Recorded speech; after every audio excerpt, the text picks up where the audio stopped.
ကယ်တော့ပြောချိုဆွမ်းနဲ့အောက်ကတက်ပါပြီခင်ဗျာ စာလုံးမမြင်ရအောင်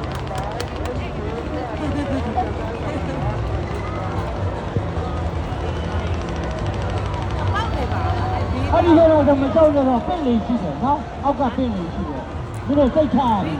အဲ့ဒီနာမှာနည်းနည်းဝတ်တယ်လေကအဲ့နာမင်းတို့က ပြည့်စစ်ပြီ များနေတဲ့ခါကျအောက်ကဆွဲတာများတယ်အပေါ်ကျတော့ဆွဲတဲ့လူကြီးတက်တာ ရေး ဒီ တော့ မှာဖြစ် လည်းသိနော်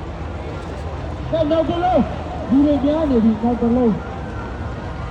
ဟုံးတုံးလုံးတုံးနောက်တစ်လုံးနော် လူဘိုး အစုံလုံးမှာနောက်တစ်လုံးလွတ်ဖို့လိုပြီကဲပြီးမယ်ဆိုမယ်ကမယ် ဒီတော့စာမနေ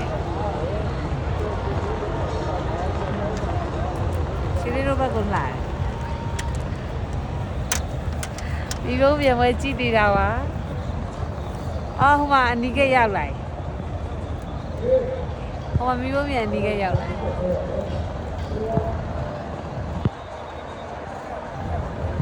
အာမီးစာအနေနဲ့ကြာ